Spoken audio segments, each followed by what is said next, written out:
আমেরিকার প্রায় 22টা স্টেট সফর করলাম কয়েক বছর মিলায়া। তো একবার আমার প্রোগ্রাম হলো ক্যালিফোর্নিয়া, লস অ্যাঞ্জেলেস।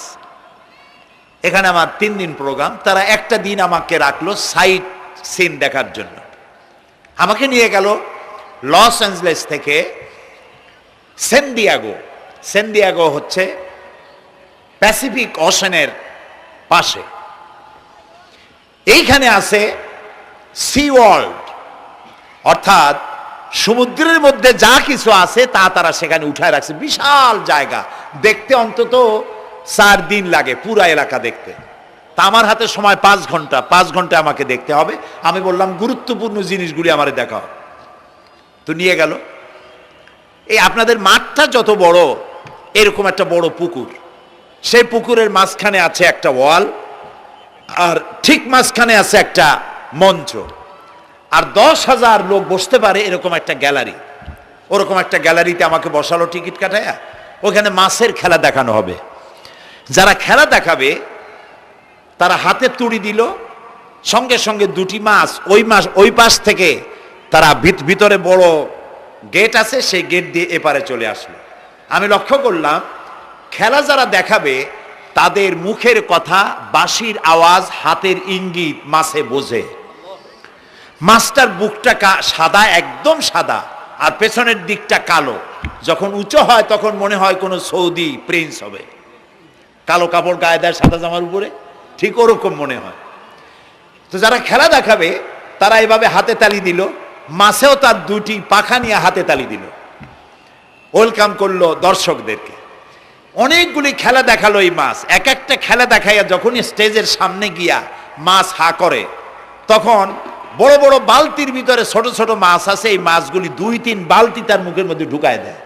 আমার কাছে মনে হলো ওর গ্রাসটা এত বড় যে আমার মতো 12-14 জন বা 15-20 জন যদি ঢুকায় তাহলে মাছে মনে করবে যে কোনো চেলাপুটি ঢুকছে, এর থেকে বেশি কিছু মনে করবে না। এত বড় মাছ, শ্যামু ফিশ বলা হয় ওটাকে। এরপরে দেখলাম তিমি মাছ, নীল জাতীয় তিমি, যে তিমিগুলি খুব কম পাওয়া যায় মহাসমুদ্রে, এগুলি থাকে। এক একটা নীল তিমির ওজন 5,000 টন পর্যন্ত হতে পারে। এর যে বাচ্চা হয় সে বাচ্চায় দুধ খায়। তিমি হচ্ছে স্তন্যপায়ী প্রাণী। যে বাচ্চা হইল যেদিন হয় সেদিন থেকেই বাচ্চার 50 থেকে 60 মণ দুধ লাগে। কে খাওয়ায়? সুবহানাল্লাহ। দুনিয়ার কোনো গভর্নমেন্ট খাওয়ায় না।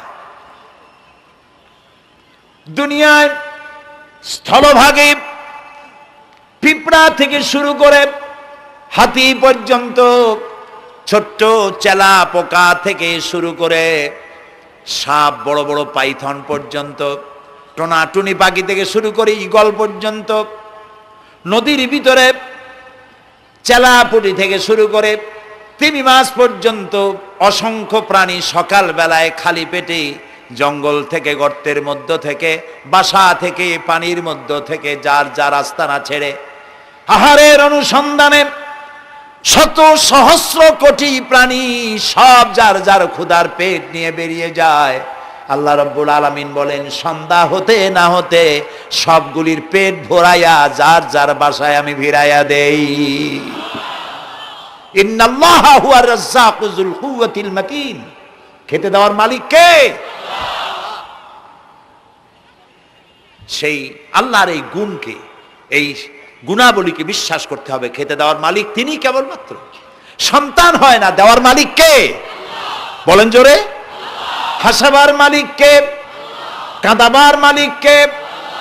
সুখ দেওয়ার মালিক কে? দুঃখ থেকে উদ্ধার করার মালিক কে? হায়াতের মালিক কে? মওতের মালিক কে? ফাআলুন লিমা ইউরিদ। যা খুশি তাই তিনি করতে পারেন। সুবহানাল্লাহ বলে। কোন? কাফ আর নুন, 2টি অক্ষর। যখন যা ইচ্ছে করে হয়ে যায়। আল্লাহর এই গুণকে বিশ্বাস করলে মানুষ শিরক থেকে বাঁচতে পারবে। মাজার মুখী হবে না মুসলমান, মসজিদ মুখী হবে তখন। আজ আমার মুসলমান একদিকে নামাজও পড়ে আর একদিকে মাজারের কাছে গিয়ে দুর্বল হয়ে যায়। আছে না? আছে কি না? মাজারগুলির কাছে গিয়ে সাহায্য কামনা করে। আমার নিজের চোখে দেখেছি মাজারে গিয়ে কিভাবে সেজদা দেয় কবরকে। বলেন নাউযুবিল্লাহ। আল্লাহ ছাড়া কাউকে রুকু সেজদা করা যায় না। যা চাবার আল্লাহর কাছে চাইতে হবে। ওয়াইজা সাআলতা ফাসআলিল্লাহ ওয়াইজা ইসতাআনতা ফাসতাইন বিল্লাহ। যা কিছু চাওয়ার আল্লাহর কাছে চাও, যা কিছু বলার আল্লাহকে বলো। সব কিছু করার মালিক তিনি। সুবহানাল্লাহ বলেন। এই জন্য মাজারের সাথে মুসলমানদের সম্পর্ক হবে না, মুসলমানদের সম্পর্ক হবে মসজিদের সাথে। কিসের সাথে বলেন জোরে? আপনি কোনো অসুবিধায় পড়েছেন, মাজলুম হয়েছেন, অত্যাচারিত হয়েছেন, চাকরির সমস্যা হয়েছে, ঘরে খাবার নাই, অসুখ বিসুখ হয়েছে, নানান ধরনের সমস্যায় পড়েছেন, কোনো মাজার নয়, কোনো পীর নয়, মসজিদের ভিতরে চলে যান, উজু করে মসজিদে ঢুকে 2 রাকাত কাজায়ে হাজাতের নামাজ পড়েন। রাসূলুল্লাহর উপরে যখনই বিপদ হতো তিনি নামাজে দাঁড়ায় যেতেন। সুবহানাল্লাহ বলো। আপনি কেন যাবেন একটা কবরের কাছে? আপনার সাহায্য কামনার জন্য কোনো পীর নয়, আপনার সাহায্যের জন্য কোনো কবর নয়। সাহায্য পাওয়ার জন্য কে? আল্লাহ চান আপনার ঈমানটা খালেস হোক। আল্লাহ তাআলা এটা বরদাস্ত করতে পারেন না যে মানুষ কারো কাছে গিয়া আরেকজনের কাছে গিয়ে নথি স্বীকার করুক। আল্লাহ সহ্য করেন না। ইন্না শিরকা লাযুলমুন আযীম। শিরক হচ্ছে মস্ত বড় জুলম, অত্যাচার। আল্লাহ সব থেকে অপছন্দ করেন কোন গুনাহ বলেন? শিরক। আল্লাহ সহ্যই করেন না। কেন করেন না? একটা যুক্তিতে আসে।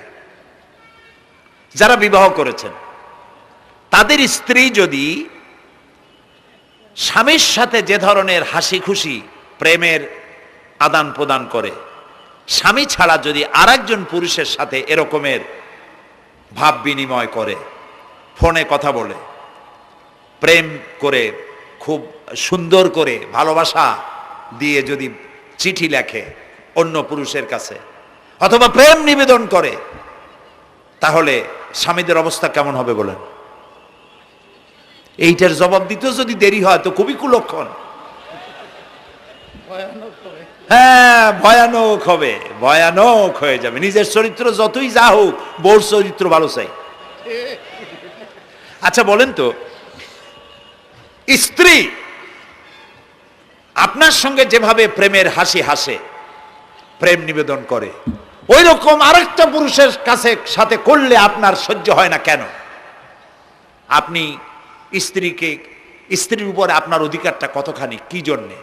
আপনার স্ত্রীর যে হাসি, যে মিষ্টি হাসি, যা আপনার প্রাণ কেড়ে নেয়, ওই হাসিতে আপনার কোনো অবদান আছে বলেন? তার যে টানা টানা চোখ, সুন্দর ভ্রু, মাথায় অনেক লম্বা চুল, শরীরটা সুন্দর, যৌবন, রূপ, এর ভেতরে আপনার কোনো অবদান আছে? হ্যাঁ আছে, একটু তো আছেই। আপনি যে মুখ দিয়ে বউটা হাসে, সেই ঠোঁটে একটু লিপস্টিক লাগাইছেন। যে চোখের জন্য আপনি পাগল, সেই চোখে একটু কাজল লাগাইছেন। শরীরটাকে পেঁচাবার জন্য সুন্দর একটা শাড়ি কিনে দিছেন। একটা শাড়ি দিয়ে, একটু লিপস্টিক কিনে দিয়ে, চুলের একটা ক্লিপ কিনে দিয়ে, একটা ভালো শাড়ি কিনে দিয়া স্ত্রীর উপরে যদি এত অধিকার আছে যে কোনদিন মৃত্যু পর্যন্ত কোন প্রেমের হাসি, ভালোবাসার আদান প্রদান আপনি ছাড়া আর কারো সাথে করতে পারবে না, এইটা যদি আপনার অধিকার এভাবে প্রতিষ্ঠিত হয়, তাহলে এই হাসি যিনি দিলেন, এই দাঁত, এই সুন্দর চোখ, এই রূপ, এই যৌবন যা আল্লাহ তাআলা দিলেন, তার সামনে কোনো পীর অথবা কবরের সামনে যদি হাত পাতে আল্লাহ বরদাস্ত করেন না। কথা কি বুঝে আসছে? কথা বুঝে আসছে? আলহামদুলিল্লাহ বলেন। আলহামদুলিল্লাহ। বুঝলেই আমাদের কষ্ট সার্থক। আলহামদুলিল্লাহ বলি।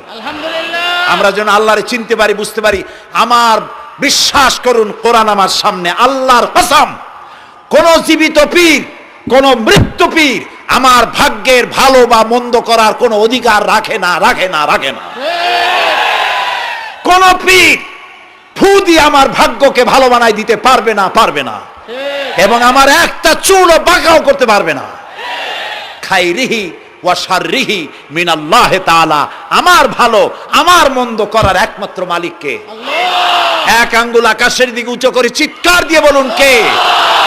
আবার বলেন, আবার বলেন, আবারও বলুন। হাত নামান। আল্লাহ কবুল করুন, বলেন আমিন। আমার এই বক্তব্য দিয়ে আমি কোনো পীরকে অমর্যাদা করছি না।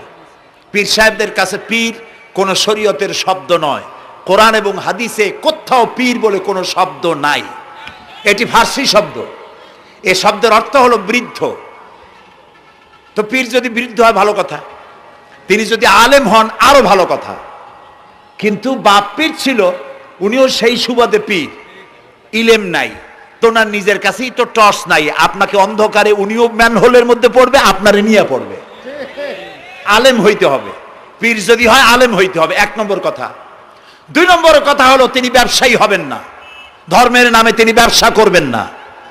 তিনি মানুষকে হেদায়েতের পথ দেখাবেন। প্রয়োজনে জেলে যাবেন, প্রয়োজনে ফাঁসির মঞ্চে দাঁড়াবেন। তিনি নিজেকেই ইসলামের সব আমি করি, আর ইসলাম কারো কাছে নাই। যারা ইসলাম করলো 70-80 বছর ধরে, রাজনীতির পথ দেখালো, তারা ইসলামের দল না, ওনারটাই ইসলামের দল। এই ধরনের ফাজলামি বক্তব্য থেকে বিরত থাকতে হবে। এই ধরনের বেয়াদবিপূর্ণ বক্তব্য থেকে বিরত থাকতে হবে। আমার দোকানে খাঁটি ঘি পাওয়া যায়, আর কারো দোকানে খাঁটি ঘি পাওয়া যায় না। ইসলাম নিয়ে এই ধরনের মনোপলি বিজনেস করতে দেওয়া হবে না। প্রিয় ভাই সব, আমরা পীর সাহেবদের চিনি। পীর ছিলেন শাহজালাল রহমতুল্লাহ আলাইহি। সুবহানাল্লাহ। যুদ্ধ করা লাগে নাই, আজান দিয়েছেন, মূর্তির মাথা ভাঙ্গা চুর চুর হয়ে পড়ে গিয়েছে। গৌর গোবিন্দ পলায়া কুল পায় নাই। লোকেরা যায় তার মাজারে গিয়ে গজাল মাছ জিয়ারত করে আসে, কিন্তু তরবারিটা দেখে আসে না। দোধারি তরবারি এখনো আছে। সুবহানাল্লাহ বলেন। পীর ছিলেন হযরতে বাহাউদ্দিন নকশবন্দি, মুজাদ্দিদ আল ফিসানি রহমতুল্লাহ আলাইহি, বড় পীর আব্দুল কাদের জিলানী রহমতুল্লাহ আলাইহি, খাজা মঈনুদ্দিন চিশতি রহমতুল্লাহ আলাইহি, শাহজাহান আলী রহমতুল্লাহ আলাইহি। কত ওলিউল্লাহর মাজার দিয়ে আমার দেশ ভরা। আলহামদুলিল্লাহ কর। আলহামদুলিল্লাহ। এরা একদিকে মানুষকে মুরিদ বানায়া মুরিদের টাকা দিয়ে নিজেদের পকেট ভরেন নাই। ওনারা এরকম করতেন না, এইরকম করতেন। আর রাসূলুল্লাহ বলেছেন এই রকমের হাতের মর্যাদা নাই, এই হাতের মর্যাদা।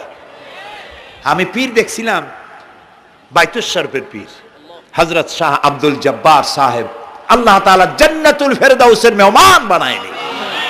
এই বাংলাদেশে শত শত মসজিদ, মাদ্রাসার এতিমখানা তৈরি করে গেছেন। সুবহানাল্লাহ। বৃষ্টির মৌসুমে চট্টগ্রামের বাড়ি তার, 14 বছর মাদ্রাসায় ওয়াজিদিয়া চট্টগ্রামে 14 বছর বুখারী শরীফ পড়িয়েছেন। কি মানের আলেম, খালি পীর না। মুরিদরা যত টাকা দিত, এই টাকা দিয়ে বড় বড় মাদ্রাসা মসজিদ করেছেন। আর বৃষ্টির সময় সাথী সঙ্গী নিয়ে বস্তি এলাকায় যেতেন, পলিথিন দিয়া ছাওয়া, বাচ্চা আর তার স্বামী নিয়ে কাতরায় এক কোনায় বসে আছে, খাবার নাই, চাউল নাই, অসুস্থ, তাদের চাউল দিয়ে আসতেন, তাদের রান্না করার শাকসবজি দিয়ে আসতেন, ওষুধ দিয়ে আসতেন, হাড়ি পাতিল দিয়ে আসতেন। বন্যা হলে, তুফান হলে টাকা উজাড় করে যা মুরিদরা দিত সবগুলি উজাড় করে মানুষের খেদমত করতেন। সুবহানাল্লাহ।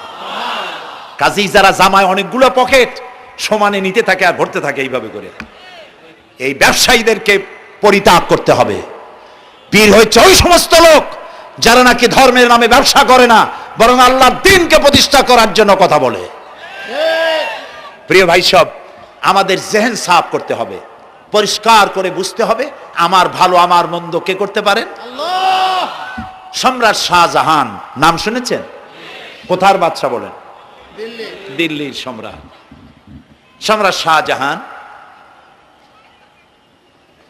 পৃথিবী জোড়া নাম তার। কবি বলছেন, শাহনে জাহাं को जिन्हें फख्र से देते थे बाज, वाज कब्र में है सूरह अलहम्दु की मोहताज। যে শাহজাহানকে কর দিয়া ট্যাক্স দিতে পারলে জনগণ নিজেদেরকে গৌরবান্বিত বলে মনে করত, সেই শাহজাহান কবরে শুয়ে আছে, সূরা ফাতিহার মুহতাজ হয়ে আছে। সুবহানাল্লাহ। যদি কেউ আমার কবরের কাছ থেকে হাইটে যাইতো আর একটু সূরা ইখলাস পড়ে সবরেসানি করতো, আমি কিছু পাইতাম। আহারে, এই এতিম ফকির হয়ে শুয়ে আছে। এক ফকির দিল্লি ঘুরতেছে, একজন বলছে, ভাই তোমারে তো খয়রাত করে দেখতেছি আমি সেই ছোটবেলা থেকে, খালি তুমি খয়রাত করো। একটা জিনিস আপনারা মনে রাখবেন, গরিব, আজকে যারা গরিব পরিশ্রমের মধ্য দিয়ে কালকে তারা ধনী হতে পারে, কিন্তু যারা ভিক্ষুক, যারা ভিক্ষা করে, জিন্দেগিতে কোনোদিন তারা বড় হতে পারবে না। ভিক্ষা করা যাদের অভ্যাস, জীবনেও বাড়ি করতে পারবে না, জীবনেও ধনী হইতে পারবে না, কিন্তু গরিব ধনী হইতে পারবে। কারণ হলো আল্লাহর কাছে দুইটা বৈধ জিনিস অত্যন্ত ঘৃণিত। কয়টা? একটা হলো তালাক, আর একটা হলো ভিক্ষাবৃত্তি, মানুষের কাছে চাওয়া। আল্লাহ পছন্দ করেন না। তো ভিক্ষুক ঘুরতেছে, একটা লোক বলল, মিয়া তোমার তো সারা জীবনই খরচ করতে দেখি। খরচ করবো না, করবো কি? যার কাছে যাই সে দেয় 4 আনা 2 আনা 1 টাকা, এর বেশি তো দেয় না, তেদি আমি কেমনে বড় লোক হবো? কয় যে তুমি বাদশারে চোখে দেখো না, বাদশারে চোখে দেখো না। কয় বাদশার কাছে কি আমার মতো লোক যাইতে পারে নাকি? কল না, যাইতে হবে, যাও। বাদশা একবার যাবা, এমন দেওয়া দেবে জীবনে আর তোমার খরচ করা লাগবে না। পাতি শিয়ালের পিছনে ঘুরে তো লাভ নাই, পাতি শিয়ালে খায় মুরগি, তোমার একটা ঠ্যাং দেবে, দাঁতের খেলালের কাজও হবে না। বাঘের পিছনে ঘোরো, বাঘে খায় গরু আর হরিণ, একটা রান দিলে তুমি 1 সপ্তাহ খাইতে পারবে। কাজে ঘুরতে গিয়েও বোঝা উচিত কার সাথে ঘুরি। তো বলছে বাদশার কাছে যাও। তো বাদশারে পাবো কই? কই তো দেখলাম কেবল মসজিদে ঢুকলো। তারপরে ফকির গিয়ে দাঁড়ায় আছে বারান্দায়, দেখে যে উনি বাদশা ভেতরে বসে হাত তুলে আছে ভাবে, আর চোখ দিয়ে পানি পড়ে দাড়ি ভিজে ভিজে পড়তেছে। নামাজ শেষ করে, মোনাজাত শেষ করে বাদশা বেরিয়েছেন। কোন বাদশা? শাহজাহান। বাইরে আসার পর ফকির বলল, আসসালামু আলাইকুম বলে ফকির রওনা করছে। বাদশা বলে, দাঁড়াও, তুমি যে রওনা করলা, তোমার তো ভিক্ষুক মনে হয়, আর লোকেরা যারা ভিক্ষুক না তারাও তো আমার কাছে চায়, আর তুমি তো ভিক্ষুক, চাইলে না কেন কিছু? ভিক্ষুক বলে, জাহাপানা, আমি কিছু চাইতে এসেছিলাম আপনার কাছে, কিন্তু আপনার করুণ অবস্থা দেখে আমার জ্ঞানের চোখ খুলে গিয়েছে। আমি দেখতে পেলাম আমি যার কাছে চাইতে এসেছি, আমি তো কান্দি না, হাতও পাতি নাই। যার কাছে চাইতে আসতাম দিল্লির সম্রাট, আবার কোন সম্রাটের কাছে হাত পেতে ভিক্ষুকের মতো কি জানি চায়, আর চোখ দিয়া পানি পড়ে দাড়ি ভিজে ভিজে পড়ছে। আমার জ্ঞানের চোখ খুলে গেছে, দুনিয়ার বাদশার কাছে আর চাইবো না। বাদশা কান্দে যে বাদশার কাছে, তার কাছেই চাইবো। প্রিয় ভাই সব, এই জন্যে জিহেন সাফ করে ফেলুন। দুনিয়ার কোনো মানুষের জন্য, মানুষের কাছে নয়, কোনো কবরে নয়, কোনো কারো কাছে নয়, আল্লাহ তাআলার কাছেই আমরা নামাজের মধ্যে ঘোষণা করেছি, ইয়াকা না'বুদু ওয়া ইয়াকা নাস্তাঈন। আল্লাহ তাআলা, তোমার একমাত্র ইবাদত করি, তোমার কাছেই সাহায্য চাই। কাজেই সাহায্য আল্লাহর কাছে। কার কাছে চাইবো বলেন? আল্লাহ আমাদের ঈমান পোক্ত করে দিন। আমরা বলি আমিন, আমরা বলি আমিন। অসুখ বিসুখ হইলে পরে ধৈর্য ধরবেন। অনেক মানুষ আছে জ্বর হইলে কয় যে এত নামাজ পড়ি খালি জ্বর আমারই হয়, এত রোজা রাখি, ভালো ভালো কাম করি, আমার ছেলের অসুখ মোটে সারি না। এই জাতীয় কথা বলবেন না। মুমিনের পায়ে যদি কাঁটাও ফোটে, সওয়াব থেকে খালি নাই। ধৈর্য ধরতে হবে। কাঁটা ফুটছে, বলেন ইন্না লিল্লাহ। আজাবান লিল মুমিন, মুমিনের জন্য বড়ই আশ্চর্য ব্যাপার, বিপদ হইলেও শুকর আদায় করে, আর সুখে থাকলেও শুকর আদায় করে। সুবহানাল্লাহ বিহামদি।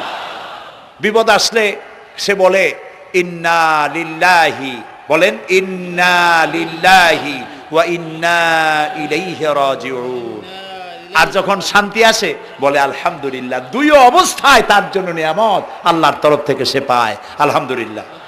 প্রিয় ভাই সব, তো আল্লাহর উপর ঈমান আনার জন্য কয়টা শর্ত বলছিলাম? এই যে প্যাচ লেগে গেছে, কয় যে 3টা। আল্লাহর উপর ঈমান আনার জন্য শর্ত কয়টা? 4টা। 4টার বলছি কয়টা?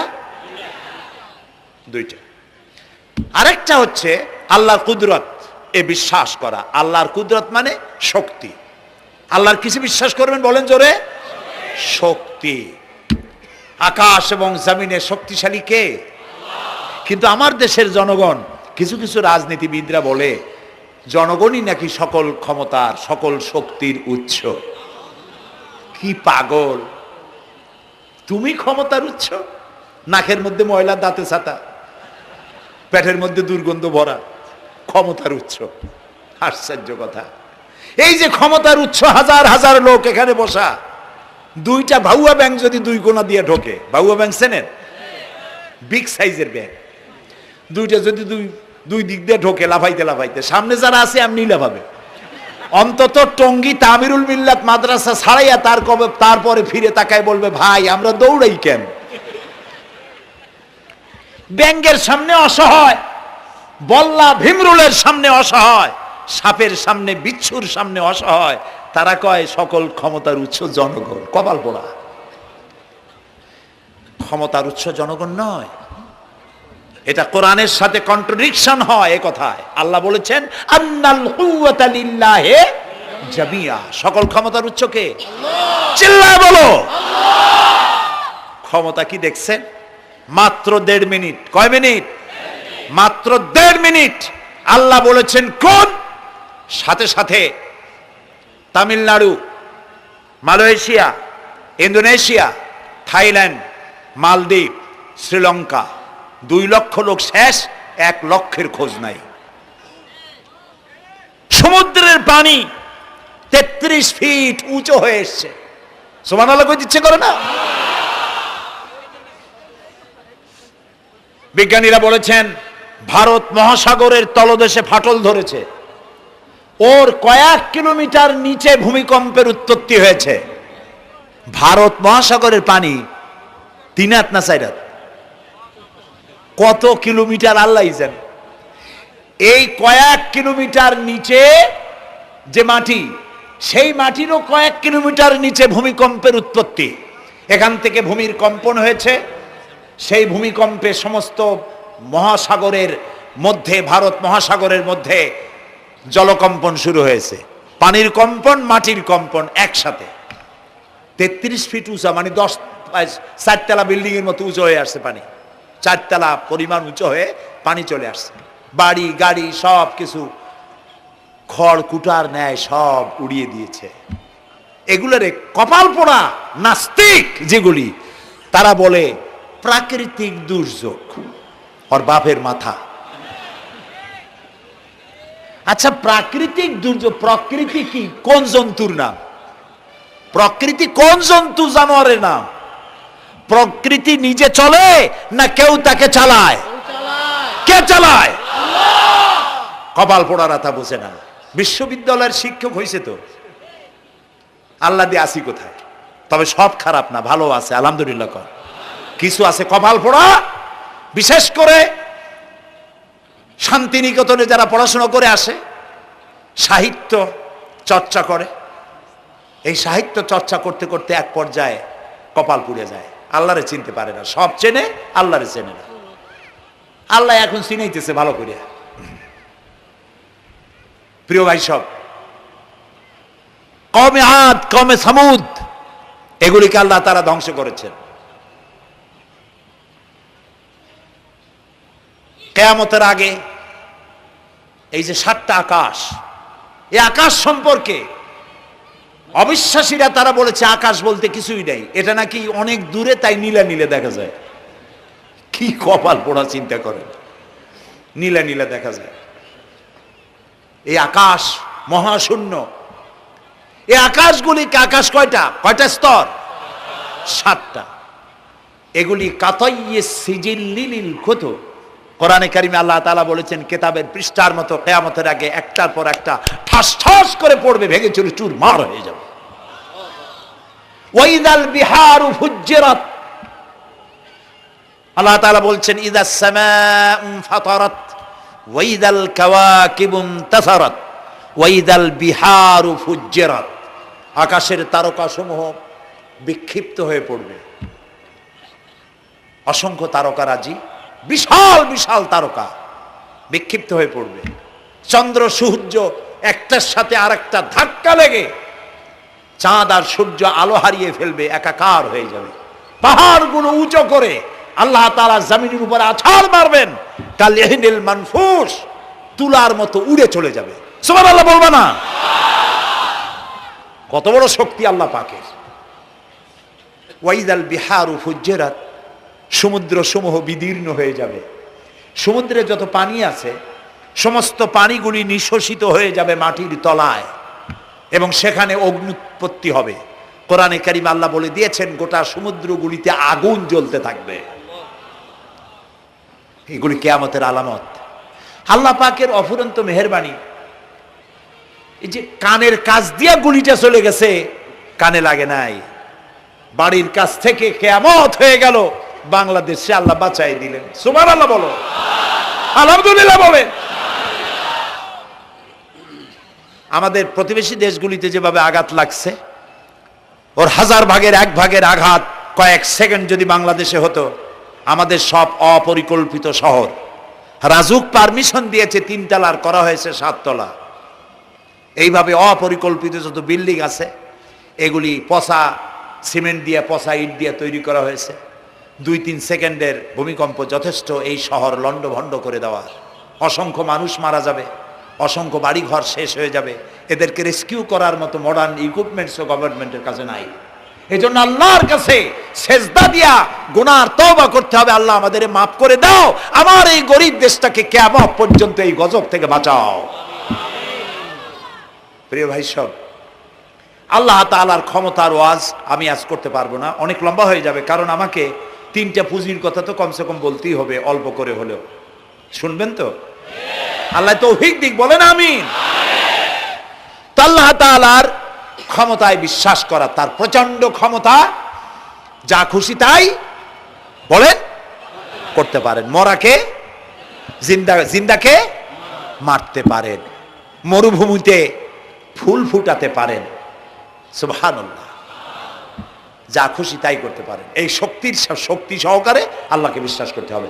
4র্থ নম্বরে আল্লাহর হুকুম এবং হাকাম, আদেশ নিষেধ। আমি আল্লাহরে বিশ্বাস করি, এই কথার কোনো দাম নাই যদি তার আদেশ না মানি। এই কথার কোনো দাম নাই যদি তার নিষেধকে আমি আমার জীবনে প্রত্যাহার না করে চলতে পারি। মুসলমান বলে দাবি করার কোনো মূল্য নেই।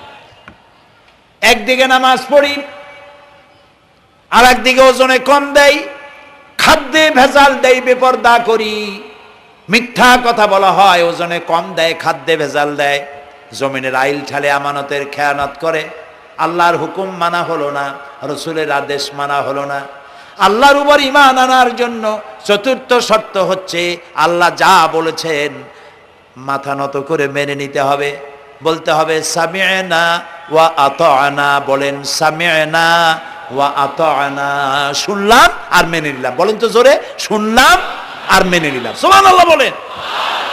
মুমিনেরা এই প্রশ্নই করবে না মদ হারাম কেন, মুমিনেরা এই প্রশ্নই করবে না জুয়া হারাম কেন, মুমিনেরা এই প্রশ্নই করবে না জেনা হারাম কেন।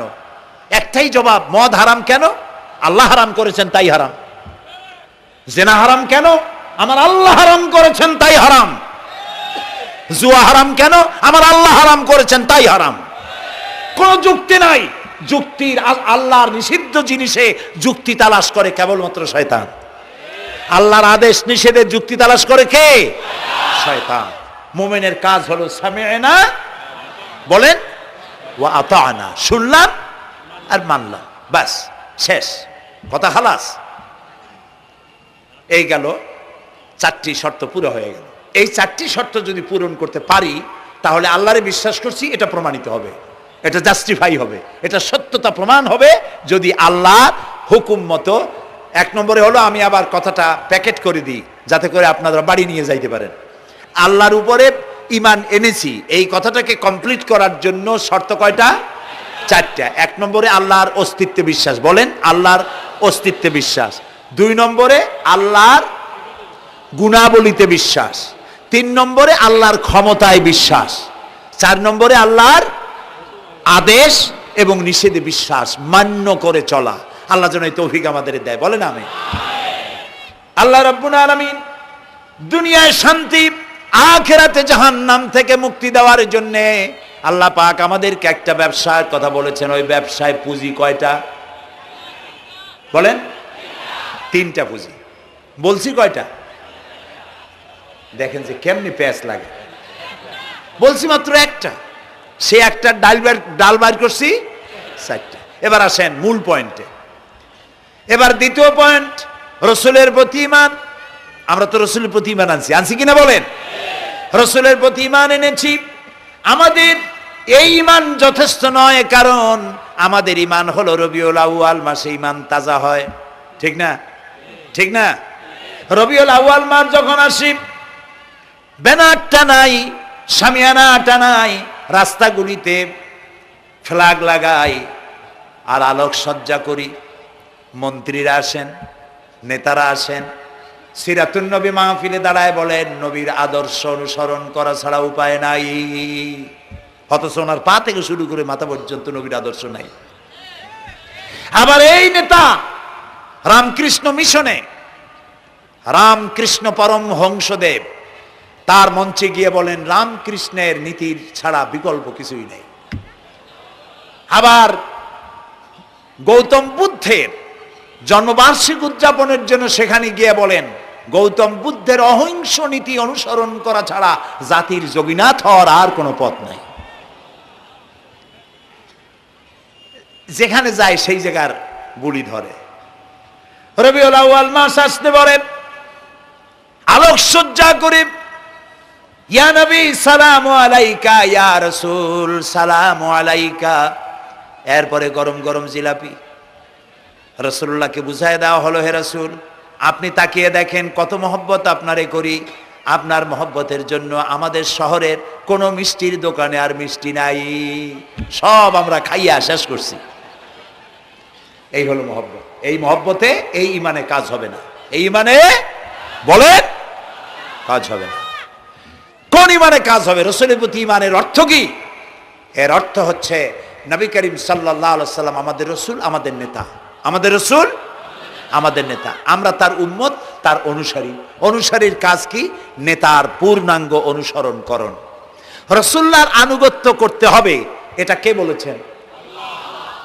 আল্লাহ রাব্বুল আলামিন সূরা আলে ইমরানের মধ্যে বলেছেন, কুল ইন কুনতুম তুহিব্বুনাল্লাহ ফাত্তাবিউনি ইউহিব্বুকুমুল্লাহ ওয়া ইয়াগফির লাকুম যুনুবাকুম আল্লাহু গফুরুর রহিম।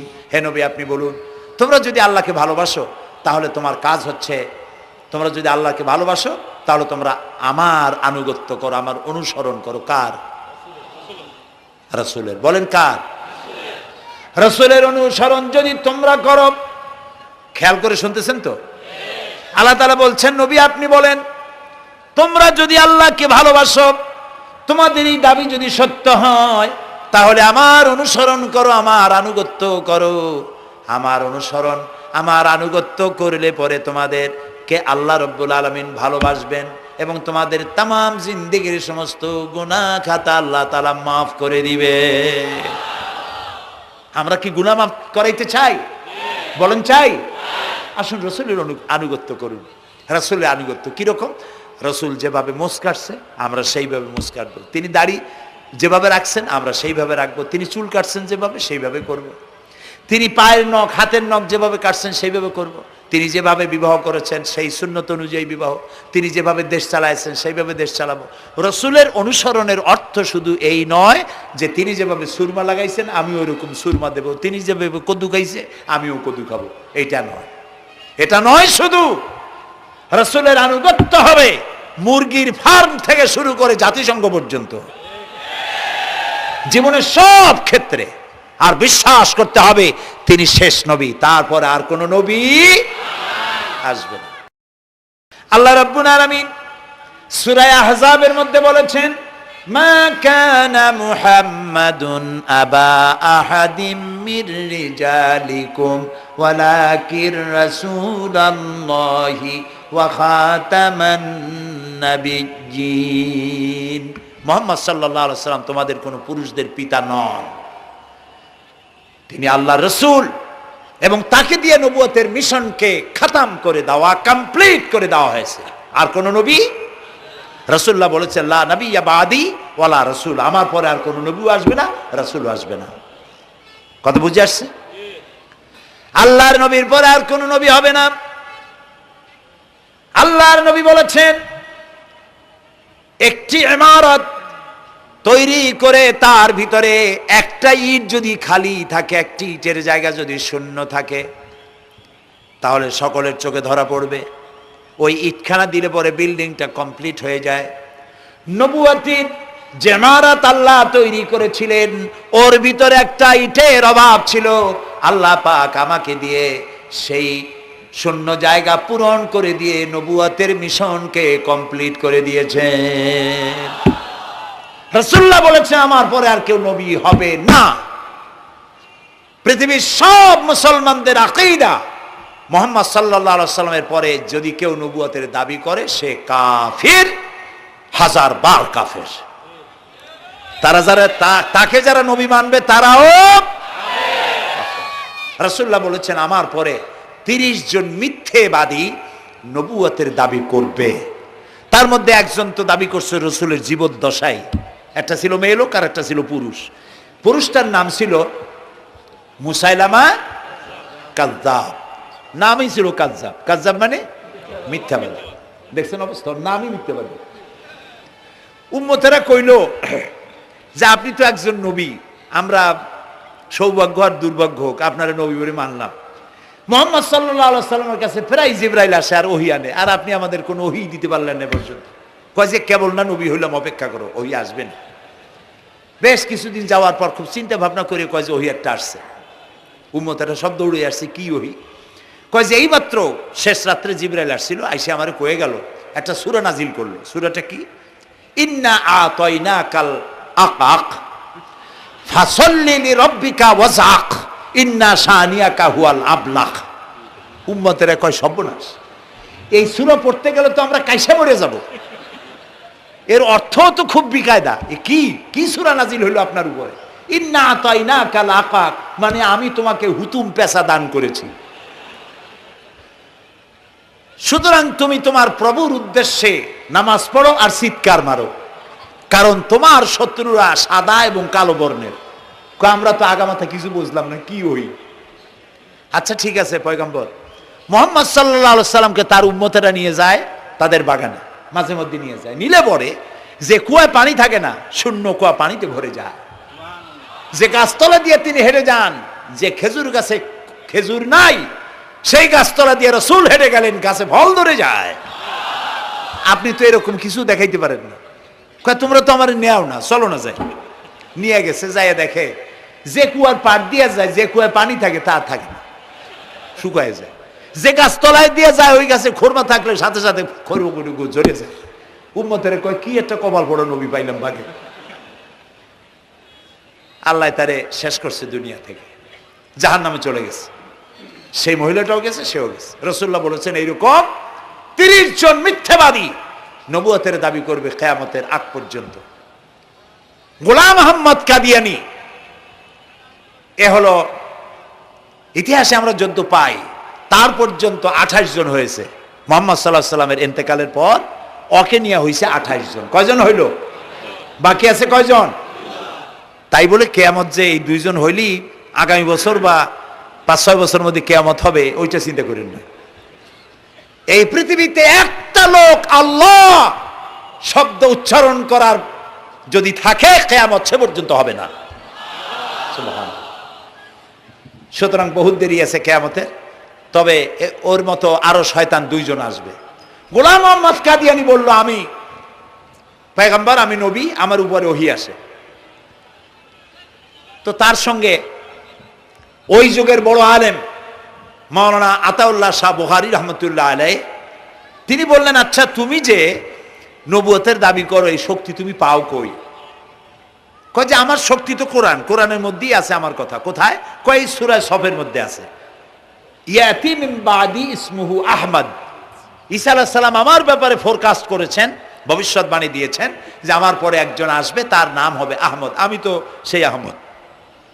মাওলানা বুখারী বলছেন, বেকুব, ঈসা আলাইহিস সালাম যার কথা বলেছেন তার নাম, ঈসা আলাইহিস সালাম যার কথা বলেছেন তার নাম হলো ফকাত আহমদ, আর তোমার নাম হলো গোলাম আহমদ। তাহলে এতে করে বোঝা যায় ঈসা আলাইহিস সালাম যার কথা বলেছেন তুমি সেই আহমদের গোলাম। তো তুমি নবুয়তের দাবি করো কেন? গোলাম আহমদ কয় যে হুজুর, আমার নামের আগে গোলাম বৈশা একটু সমস্যা হয়েছে, ঠিক, তো গোলামটারে যদি বাদ দেই তাহলে তার আপনি আপত্তি করতে পারেন না, আমি আহমদ থাকি আর আপনি আমার উম্মত হয়ে যান। আমার কথা ঈসা আলাইহিস সালাম বলেছে। মাওলানা বুখারী বলছেন, দেখো তোমার ফতোয়া অনুযায়ী তুমি বলছো নামের প্রথম অংশ বাদ দিয়া শেষের অংশ নিয়ে তোমার উপর ঈমান আনতে, তাহলে আমার নাম আতা আল্লাহ, তোমার ফতোয়া অনুযায়ী আমার নামের প্রথম অংশ বাদ দিলাম, আতা গেছে, থাকছে আল্লাহ। আর আল্লাহ হয়ে বলছি তোর মতো গাধারে আমি নবুয়ত দেই নেই। এরপর এই শয়তানের মউত হলো কোথায় বলেন? কোথায়? পায়খানার ভিতরে। এই কাদিয়ানীরা, গোলাম আহমদ কাদিয়ানী কাফের, ওরে যারা নবী বলে মানে তারাও কাফের। প্রিয় ভাই সব, পৃথিবীর 48টি মুসলিম দেশ কাদিয়ানীদেরকে নন মুসলিম মাইনরিটি হিসেবে ঘোষণা দিয়েছে রাষ্ট্রীয়ভাবে। সৌদি গভর্নমেন্ট আইন পাশ করেছে, কিয়ামত পর্যন্ত কাদিয়ানীরা মক্কা মদিনায় প্রবেশ করতে পারবে না। বিগত 100 বছরের ভিতরে কোন কাদিয়ানী মক্কা মদিনায় ঢুকতে পারে নাই। আজকে বাংলাদেশে খতমে নবুয়তের আন্দোলন নতুন কিছু নয়, দীর্ঘদিন থেকেই উপমহাদেশে খতমে নবুয়তের আন্দোলন চলছে। এই আন্দোলন চলবে যতদিন পর্যন্ত সরকারের পক্ষ থেকে তাদেরকে নন মুসলিম মাইনরিটি ঘোষণা না করা হচ্ছে, আন্দোলন চলবেই। এদের লাশ রাস্তায় ফেলায় দিবা আর 14 কোটি মুসলমান তাকিয়ে তাকিয়ে দেখবে, তা বিশ্বাস করো না। খতমে নবুয়তের আন্দোলন যারা করেন, এই জাতির 14 কোটি মুসলমানের সমর্থন তাদের পেছনে রয়েছে। কাজী তাদের ব্যাপারে উচ্চবাচ্য কথা বলতে গিয়ে ব্যারিস্টার হন, আইনজীবী হন, যেই হন, খতমে নবুয়তের আন্দোলন যারা করে তাদের ব্যাপারে কথা বলতে গিয়ে মুখ সামনে কথা বলবেন। এদেশের মানুষ শহীদ হয়ে যাবে, কাদিয়ানীদেরকে বরদাস্ত করবে না। আমাদের দেশে হিন্দু, থামুন, আমাদের দেশে হিন্দু, খ্রিস্টান, বৌদ্ধ আমাদের দেশের নাগরিক অধিকার ভোগ করে না? আমাদের সমান নাগরিক অধিকার তারা ভোগ করে। কাদিয়ানীরাও হিন্দু খ্রিস্টানদের মতো নন মুসলিম মাইনরিটি হিসেবে এদেশে বসবাস করে নাগরিক সুবিধা ভোগ করবেন, কোনো অসুবিধা নাই। কিন্তু আপনি মুসলমান বলে দাবি করবেন না, শেষ নবী মানবেন না, আমরা এই ব্যাপারে কিয়ামত পর্যন্ত আপোষ করব না। কেবলমাত্র মূর্খ, দালাল, হারামখোর তারাই কাদিয়ানীদের পক্ষ অবলম্বন করতে পারে, ইমানদারেরা পারে না।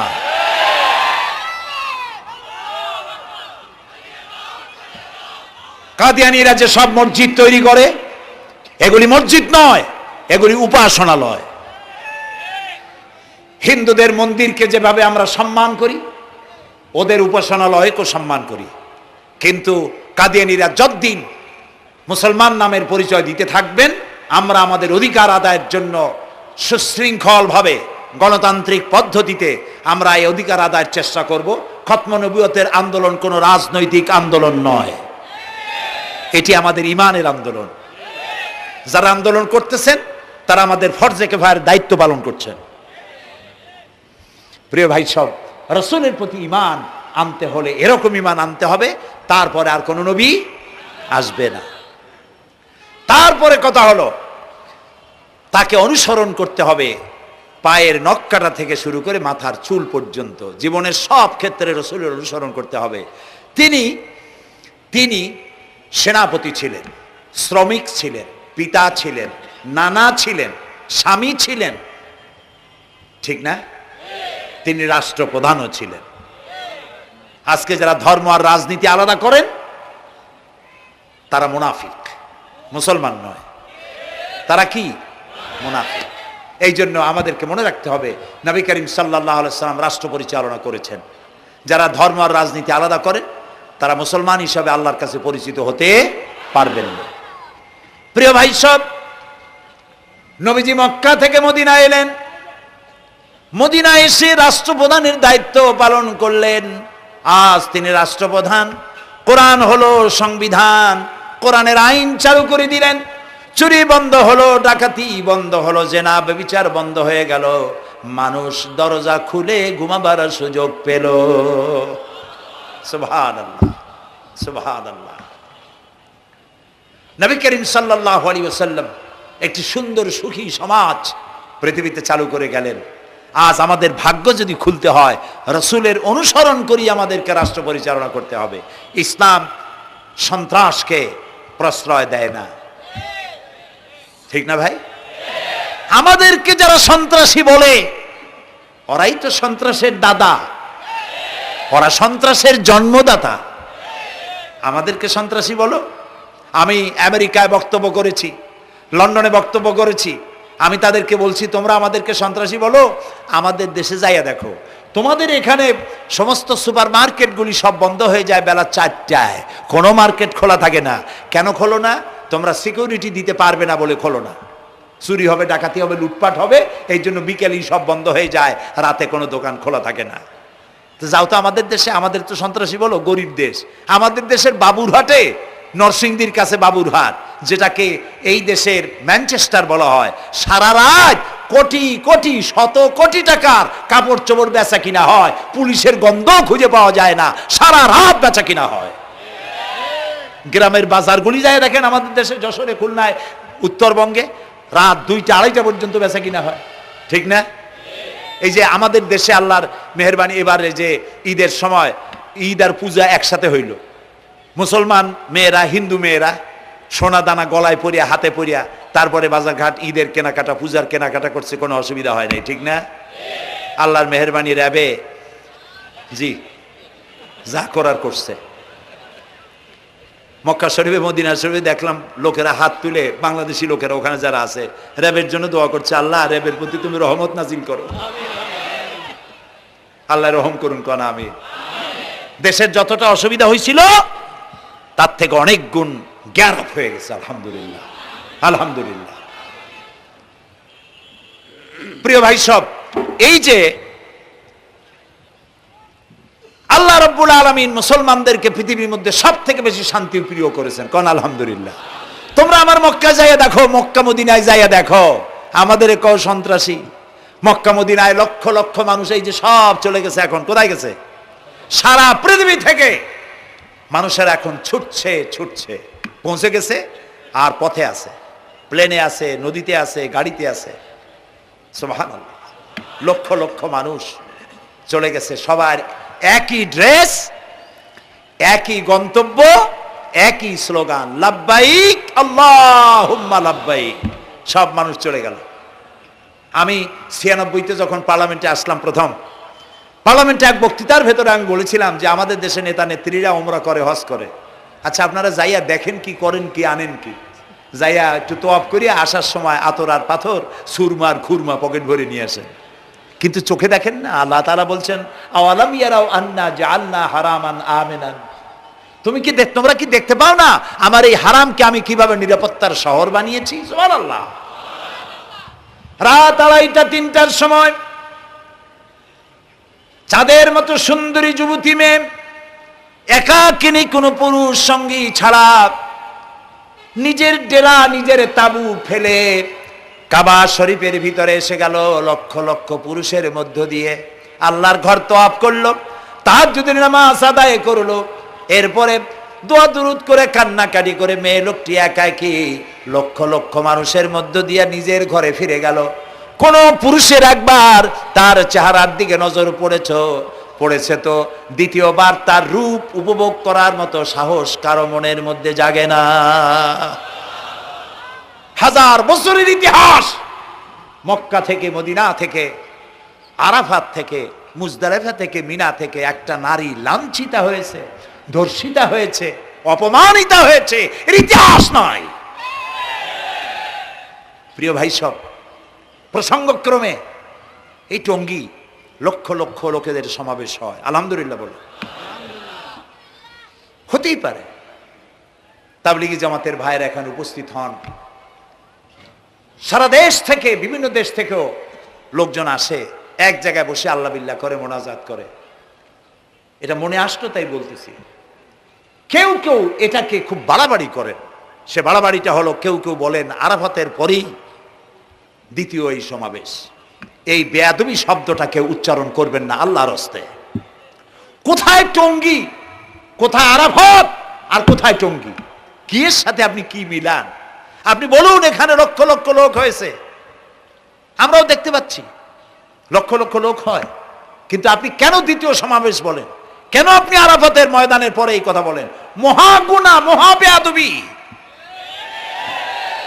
আরাফাতে যাওয়া ফরজ, টঙ্গীতে আসা নফল নয়। আপনি কিসের সাথে কি তুলনা করেন? জিন্দিগিতে এই চিন্তা করবেন না।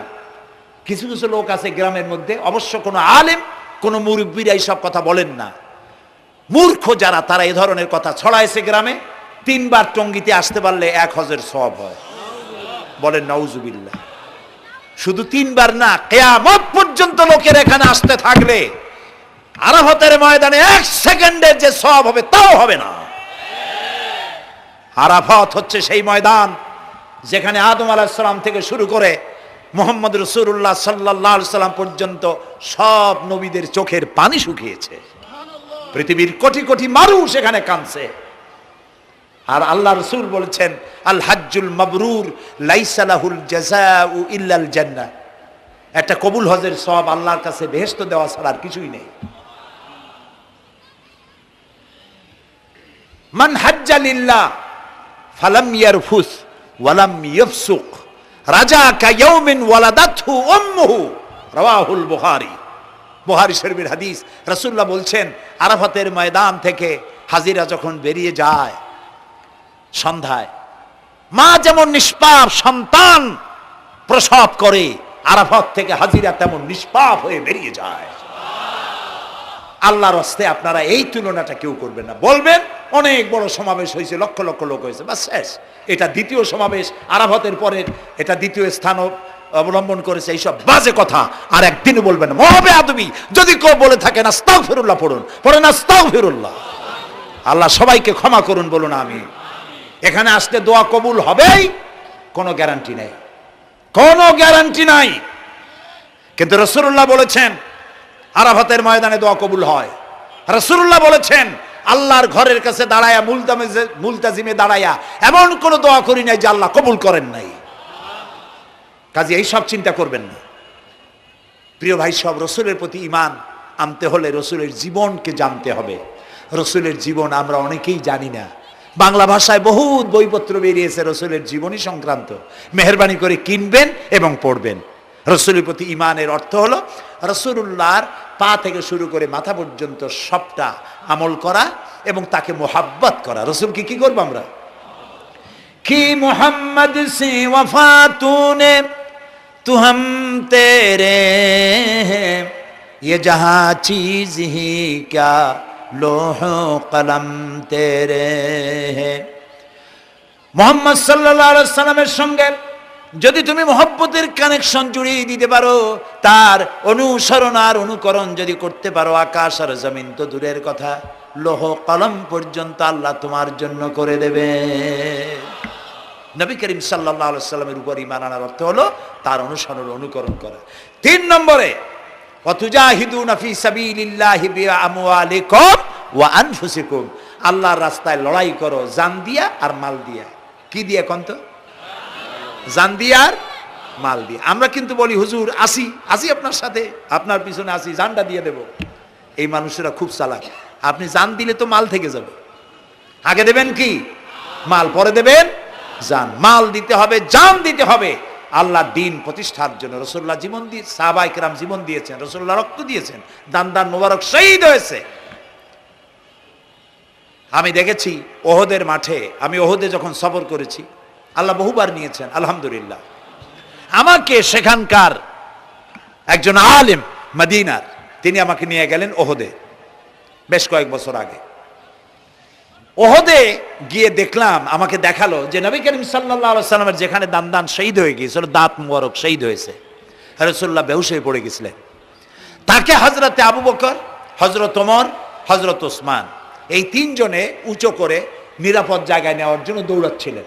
পাহাড়ের উপরে যখন উঠতেছিলেন, ওই তিনজন রসুলকে ঘাড়ে করে নিয়ে উঠতেছেন, পাহাড় তখন কাঁপতেছিল, পাহাড় কাঁপতেছে, এত বড় কাঁপন উঠেছে পাহাড়ের।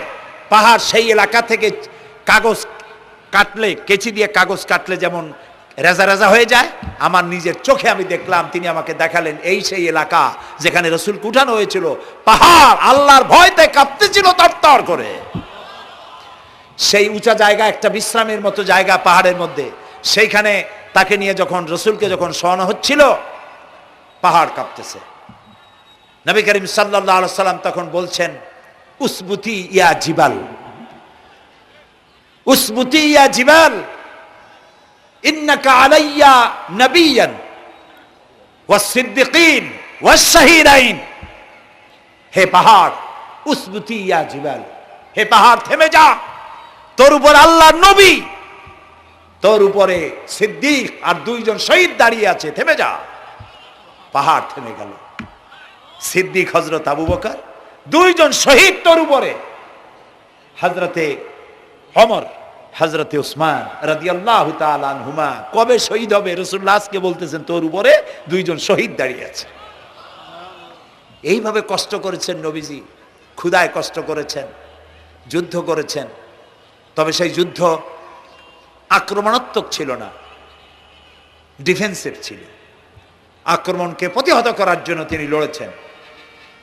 প্রিয় ভাই সব, এত কষ্ট করার পর তিনি যে দিন কায়েম করে গিয়েছিলেন, আল্লাহ তাআলা বলছেন, ওয়াতুজাহিদুনা ফি সাবিলিল্লাহি, আল্লাহর রাস্তায় লড়াই করো জান দিয়ে আর মাল দিয়ে আমার দ্বীনকে প্রতিষ্ঠা করার জন্য। যদি তোমরা ইসলাম বুঝে থাকো, এরই মধ্যে তোমাদের জন্য কল্যাণ নিহিত রয়েছে। সুবহানাল্লাহ বলেন, এরই মধ্যে কল্যাণ।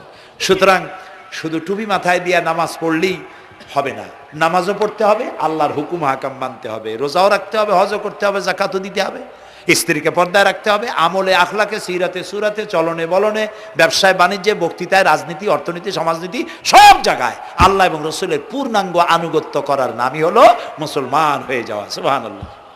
এই মুসলমান হইতে পারবো আমরা? আল্লাহ যেন তৌফিক দেখেন, আমিন। সবাই বলেন আমিন।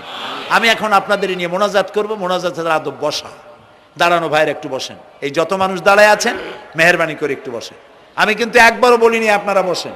দাঁড়ানো ভাইরা মেহেরবানি করে বসেন, মোনাজাত করব আপনাদের নিয়ে। প্রায় 2 লক্ষ লোক মারা গেছে ভূমিকম্পে, আর 1 লাখের উপরে নিখোঁজ। তাদের জন্য দোয়া করবেন না? যে আল্লাহ আমাদের বাঁচাই দিলেন, তাদের জন্য, তার জন্য দোয়া শুকর আদায় করবেন না? সুতরাং বসেন, বসতে বলছি, দাঁড়াতে বলিনি। মোনাজাতের জন্য সবাই বসেন, আর একটু জোরে সরে জিকির করেন, লা ইলাহা লা ইলাহা।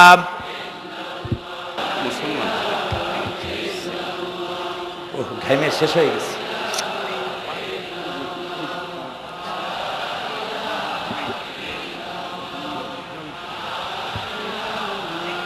বয়স কত? বাড়ি কোথায়?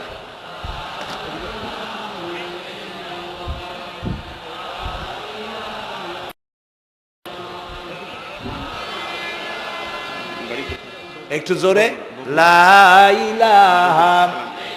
এভিডেন্স করছো? বসো বসো।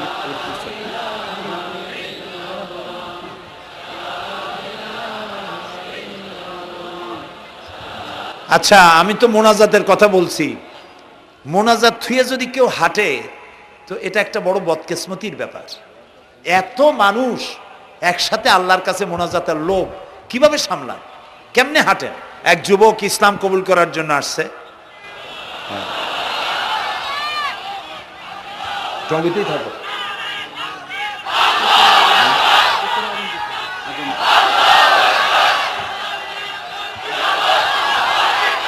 জি,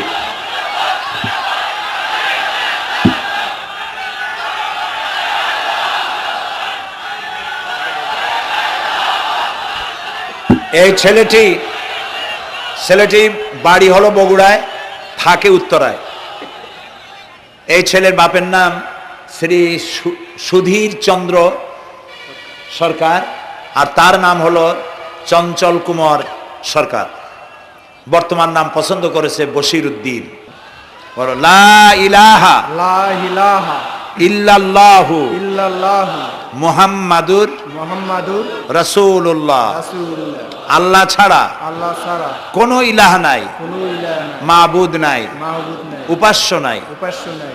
মুহাম্মদ মুহাম্মদ সাল্লাল্লাহু সাল্লাল্লাহু আলাইহি ওয়াসাল্লাম আলাইহি সাল্লাম আল্লাহর আল্লাহর প্রেরিত প্রিয়ারিত রাসূল। রাসূল। আশহাদু আন আশহাদু আন লা ইলাহা লা ইলাহা ইল্লাল্লাহু ইল্লাল্লাহু ওয়াহদাহু ওয়াহদাহু লা শারীকা লা শারীকা লাহু লাহু ওয়া আশহাদু আন্না ওয়া আশহাদু আন্না মুহাম্মাদান মুহাম্মাদান আবদুহু আবদুহু ওয়া রাসূলুহু। ওয়া রাসূলুহু। আমি সাক্ষ্য দিচ্ছি আমি সাক্ষ্য দিচ্ছি আল্লাহ ছাড়া আল্লাহ ছাড়া কোনো ইলাহ নাই, কোনো ইলাহ নাই, মাবুদ নাই, মাহবুব নাই, উপাস্য নাই। উপাস্য নাই। তিনি এক, তিনি এক, তিনি একক, তিনি একক, তার কোনো তার কোনো অংশীদার নাই। অংশীদার নাই। আমি আরো সাক্ষ্য দিচ্ছি আমি আরো সাক্ষ্য দিচ্ছি মুহাম্মদ মুহাম্মদ সাল্লাল্লাহু সাল্লাল্লাহু আলাইহি ওয়াসাল্লাম আলাইহি সাল্লাম আল্লাহর আল্লাহর বান্দা বান্দা এবং এবং তার তার প্রেরিত রাসূল। প্রিয়ারিত রাসূল। বলো আসসালামু আলাইকুম। আসসালামু আলাইকুম। আপনারা জবাব দেন। এই ছেলেটি এখন আমাদের মধ্যে নিষ্পাপ। আমাদের সকলের আমলনামায় পাপ আছে। রাসূলুল্লাহ বলেছেন, যখন একজন মুশরিক ইসলাম কবুল করে, কালেমা পড়ে, বিশ্বাস করে, অর্থ সহকারে উচ্চারণ করে, তার পিছনের সমস্ত গুনাহ খাতাকে আল্লাহ তাআলা মাফ করে দেন। সুতরাং আমরা তার জন্য দোয়া করি, আল্লাহ যেন তাকে খাঁটি মুসলমান বানায় দেন। আমরা সবাই বলি আমিন। প্রিয় ভাই সব, মোনাজাতের পর এশার আজান হবে। আমরা বা জামাত এশার নামাজ পড়ে যাব ইনশাআল্লাহ। বলেন ইনশাআল্লাহ। এত বড় জামাত আমরা কোথাও পাবো না, এবং জীবনে আরেকটা জামাত এরকম পাবো তার কোনো নিশ্চয়তাও নাই। ঠিক না ভাই? নামাজ আমরা আদায় করে যাব 5 ওয়াক্ত। কি বলে, এখানে সারা জীবন 5 ওয়াক্ত নামাজ সঠিকভাবে আদায় করব, আর এশার নামাজ আমরা এখানে জামাতে আদায় করে যাব। আর এই বিশাল মাহফিল তৈরি করতে অনেক খরচ হয়েছে। আপনারা নিশ্চয়ই দেখতে পান এত বড় প্যান্ডেল করতে কত টাকা খরচ হতে পারে, এবং তারা প্রচেষ্টা করেছে। আপনারা এই লাইটিং, মাইকিং, প্যান্ডেল, স্টেজ, তারপরে পোস্টার, গেট ইত্যাদি তৈরি করতে বহু টাকা খরচ হয়েছে। আপনারা যাওয়ার সময় মেহেরবানি করে তাদেরকে চতুর্দিকে ড্রাম এবং চাদর নিয়ে লোকেরা দাঁড়িয়ে থাকবে, আপনারা আল্লাহর হস্তে তাদেরকে কিছু সহযোগিতা করে যাবেন। রাজি আছেন আপনারা? রাজি আছেন? আল্লাহ আপনাদেরকে তৌফিক দিন। মা বোনেরা যারা এসছেন, মা বোনদের জন্য আজকে তেমন কোনো কথা বলতে পারলাম না, তবে যা বলেছি নারী এবং পুরুষ সকলের জন্য সমভাবে প্রযোজ্য। আপনাদের জন্য একটু বেশি করতে হবে। এই রাসূলুল্লাহ বলেছেন, আল মারআতু ইজা সাল্লাত খামসাহা ওয়া সামাত শাহরাহা ওয়া আতাআত বালাহা ওয়া আহসানাত ফারজাহা। রাসূলুল্লাহ বলেছেন, যেসব মহিলারা 5 ওয়াক্ত নামাজ সঠিকভাবে আদায় করে, রমজান মোবারকের রোজা রাখে, সতীত্বের হেফাজত করে, স্বামীর আনুগত্য করে চলে, কিয়ামতের দিন ওই সব মহিলারা আল্লাহর জান্নাতের যে দরজা দিয়া খুশি সেই দরজা দিয়া জান্নাতে প্রবেশ করতে পারবে। সুতরাং আপনারা এই কথাগুলি মেনে চলুন, আল্লাহ আপনাদেরকে তৌফিক দিন। আমি মোনাজাত করব এখনই, আপনারা যাওয়ার সময় সকলে সহযোগিতা করে যাবেন। আর নামাজের জন্য একটি বই আছে, চরিত্র গঠনে নামাজের অবদান। আমরা যে নামাজ পড়ি অনেক সময় নামাজ হয় না। রাসূলুল্লাহ বলেছেন, সাল্লু কামা রাআইতুমুনি উসাল্লি। নামাজ পড়ো সেইভাবে যেভাবে আমাকে নামাজ পড়তে দেখো। জীবনের শ্রেষ্ঠ ইবাদত নামাজ, তাই যদি সঠিক না হলো তাহলে পণ্ডশ্রম হয়ে যাবে। এই জন্য নামাজ কিভাবে মানুষের চরিত্রে অবদান রাখে, আর নামাজটা কেমনে পড়তে হবে, রাসূলুল্লাহ কিভাবে পড়েছিলেন, সেটি আমার এই বইটিতে লেখা আছে। এটি চরিত্র গঠনের নামাজের অবদান। এখানে লাইব্রেরি আসছে, কোথায় আপনারা খুঁজে বের করে সেটা নিয়ে যাবেন। আর একটি হলো সূরা লোকমান। সূরা লোকমানের 2টা রুকুর তাফসীর করেছিলাম আমি চট্টগ্রামে, মাত্র 2 রুকুর তাফসীর। এই 2 রুকুর তাফসীর 5 দিনে শোনার পর 48 জন হিন্দু, বৌদ্ধ, মুসলমান হয়ে গিয়েছিল। যাকাত সম্পর্কে, মা বাপের অধিকার সম্পর্কে হযরতে লোকমান তার সন্তানকে যে নসিহত করেছে, সেই নসিহত 9টা নসিহত ছিল। ওই নসিহতগুলি আল্লাহর এত পছন্দ হয়েছে যে আল্লাহ তাআলা নিজে লোকমানের নসিহত কোরআন শরীফে উঠায় দিয়েছে। সুবহানাল্লাহ। সুতরাং আমার সন্তানদের ভালো করার জন্য এই নসিহতগুলি দরকার।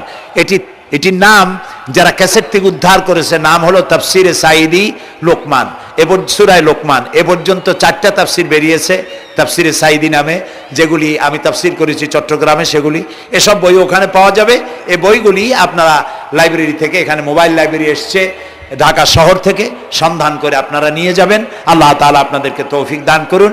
যাওয়ার সময় মাহফিলকে সাহায্য করে যাবেন, আর নামাজে সালাতুল এশা আদায় করে যাবেন। আল্লাহুম্মা আমিন। ربنا ظلمنا أنفسنا وإن لم تغفر لنا وترحمنا لنكونن من الخاسرين ربنا لا تزغ قلوبنا بعد إذ هديتنا وهب لنا من لدنك رحمة إنك أنت الوهاب أي الله تعالى হাজার হাজার মুসলিম জনতা, পুরুষ এবং নারী, আমরা তোমার দরবারে হাত তুলেছি, গুনার বোঝা মাথায় নিয়ে হাত তুলেছি। দয়া করে আমাদের জিন্দেগীর সমস্ত গুনাহ খাতাকে আল্লাহ মাফ করে দাও। আয় আল্লাহ তাআলা, আমাদের মধ্য থেকে আমাদের মা বাপ যাদের দুনিয়া থেকে বিদায় হয়ে গেল, কবরগুলিকে জান্নাতের টুকরায় পরিণত করে দাও। রব্বির হামহুমা কামা রব্বায়ানি সগীরা। সবাই পড়েন, রব্বির হামহুমা কামা রব্বায়ানি সগীরা। আয় আল্লাহ তাআলা, तमाम পৃথিবীতে আজ মুসলমানেরা বড়ই বিপদে আছে। হায় আল্লাহ তাআলা, বিপদগ্রস্ত মুসলমানদেরকে তুমি সাহায্য করো রব্বুল আলামিন। ইরাকের মাজলুম মুসলমানদের হাতে ইরাকের জমিন উঠায় দাও। হায় আল্লাহ তাআলা, জালিমদেরকে তুমি নস্তনাবুদ করে দাও। আল্লাহ তাআলা, বাংলাদেশ আমাদের প্রিয় জন্মভূমি, এই দেশের উপরে তোমার খাস রহমত নাজিল করো। হায় আল্লাহ তাআলা, ভূমিকম্পে আশেপাশের দেশগুলির মারাত্মক ক্ষতি হয়ে গেল। আল্লাহ তাআলা, তুমি আমাদেরকে দয়া করে বাঁচাই দিয়েছো। কিয়ামত পর্যন্ত আসমান আর জমিনের সব মুসিবত থেকে আমাদের দেশকে তুমি হেফাজত করো রব্বুল আলামিন। আমাদের স্ত্রী পুত্র পরিজন যাদেরকে তুমি দান করেছো, সবগুলিকে দিনদার, ইমানদার, নামাজি মুসলমান বানাইয়া দাও। আয় আল্লাহ তাআলা, এই মাহফিলের আয়োজন যারা করেছেন, কষ্ট করেছেন, পয়সা দিয়েছেন এবং দেবেন, সকলকে আল্লাহ তাআলা ইমানে কামেল সকলকে দিয়ে দাও। আমাদেরকে তোমার মকবুল বান্দাদের মধ্যে শামিল করে নাও। আল্লাহ তাআলা, যারা হজে চলে গেছেন, যারা রাস্তায় আছেন যাওয়ার পথে, এবং আরো যারা যাবেন, আল্লাহ তাআলা সকলের যাতায়াত আসান করে দাও, সকলের হজকে কবুল করে নাও। যারা হজ করেন নাই, এই মাঠে আজকে যারা উপস্থিত, মন চায় যেতে, আল্লাহ তাআলা তাদেরকে যাওয়ার ব্যবস্থা করে দাও। আল্লাহ তাআলা, মা বোন যারা এসেছেন, মা বোনদের গুনাহ খাতাকে মাফ করে দাও, মা বোনদের অসুখ ব্যাধি মাফ করে দাও, তাদের কেমন আমল করার তৌফিক দাও, যাতে করে কিয়ামতে হযরতে আয়েশা খাদিজার সঙ্গে আসর নসিব হয়ে যায়। আল্লাহ তাআলা, তোমার কাছে আরেকটা দোয়া করি, আমাদের এই বাংলাদেশে যারা বোমা মারে, আমাদের এই বাংলাদেশে যারা গ্রেনেড হামলা করে, আমাদের এই বাংলাদেশে সন্ত্রাসী তৎপরতা চালায়া যারা মানুষ হত্যা করে, তুমি তাদেরকে হেদায়েত করে দাও, তুমি তাদেরকে হেদায়েত করে দাও, তুমি তাদেরকে হেদায়েত করে দাও। আল্লাহ তাআলা, তোমার ইলমে যদি জানা থাকে ওদের নসিবে হেদায়েত নাই, তাহলে হামান, নমরুদ, সাদ্দাত, ফেরাউন এগুলারে যেমনে তুমি ধ্বংস করছো, বাংলাদেশে যারা গ্রেনেড হামলা করে, বোমা হামলা করে, মানুষ খুন করে, ওদেরকে গজব দিয়া, লানত দিয়া বাংলাদেশ থেকে চিরকালের জন্য বিদায় করে দাও। যারা বাংলাদেশে নৈরাজ্য সৃষ্টি করে, আল্লাহ তাদেরকে গজব দিয়া বিদায় করে দাও। হয় তারা হেদায়েত হোক, না হয় এই শয়তানদের হাত থেকে আমাদের দেশকে আল্লাহ তুমি রক্ষা করো রব্বুল আলামিন। টঙ্গী বিরাট শ্রমিক এরিয়া, আল্লাহ তাআলা শ্রমিকদের স্বাস্থ্য ভালো রাখো, তাদের সকলকে নামাজ আদায় করার তৌফিক দাও। আল্লাহ তাআলা, তাদের অভাব অভিযোগ দূর করে দাও। 4 দলীয় ঐক্য জোটের এই সরকারকে ইসলামের পক্ষে থাকার কাজ করার তৌফিক দান করে দাও। যত ওয়াদা নির্বাচনের আগে করেছিল, সবগুলি ওয়াদা অক্ষরে অক্ষরে পালন করার তৌফিক দিয়ে দাও। আমি কয়েক সেকেন্ড আপনাদের জন্য ছেড়ে দিলাম। মাথা নিচু করে, চক্ষু বন্ধ করে, যার যা চাওয়ার দরকার আল্লাহর কাছে চান। এই বিশাল মাহফিলে আল্লাহ তাআলা দোয়া কবুল করবেন ইনশাআল্লাহ।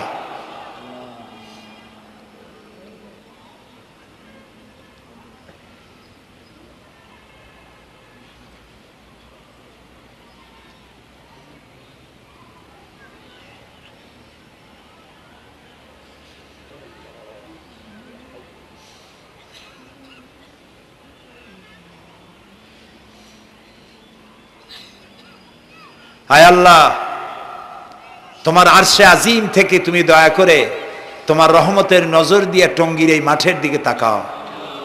আল্লাহ তাআলা, আমরা কোন পীর বুজুর্গ খাজা বাবা অথবা দুনিয়ার কোন শক্তির কাছে, রাজা বাদশার কাছে হাত তুলি নাই, বিশাল আকাশের মালিকের কাছে হাত তুলেছি, আমাদের রবের কাছে হাত তুলেছি। তুমি বলেছো দুনি আস্তাজিবু লাকুম, আমারে ডাকো আমি সাড়া দেব।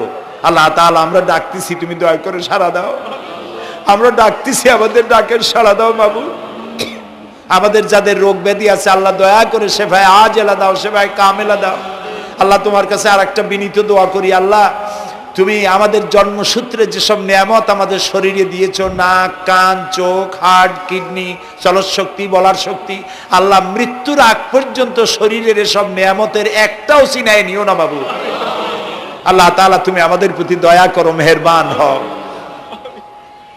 মাহফিলের আয়োজন যারা করেছেন আল্লাহ তাদের এই কষ্টকে তুমি কবুল করে নাও। কিয়ামতের দিন কোরআনের সুপারিশ আমাদের জন্য নসিব করে দাও। রব্বানা তাকাব্বাল মিন্না ইন্নাকা আনতাস সামিউল আলিম ওয়া তুব আলাইনা ইন্নাকা আনতাত তাওয়াবুর রহিম। সুবহান রাব্বিকা রাব্বিল ইজ্জাতি আম্মা ইয়াসিফুন ওয়া সালামুন আলাল মুরসালিন ওয়ালহামদুলিল্লাহি রাব্বিল আলামিন। ওয়াজআল আখিরা কালামিনা ইনদাল মাউত লা ইলাহা ইল্লাল্লাহু মুহাম্মাদুর রাসূলুল্লাহ। আসসালামু আলাইকুম ওয়া রাহমাতুল্লাহ।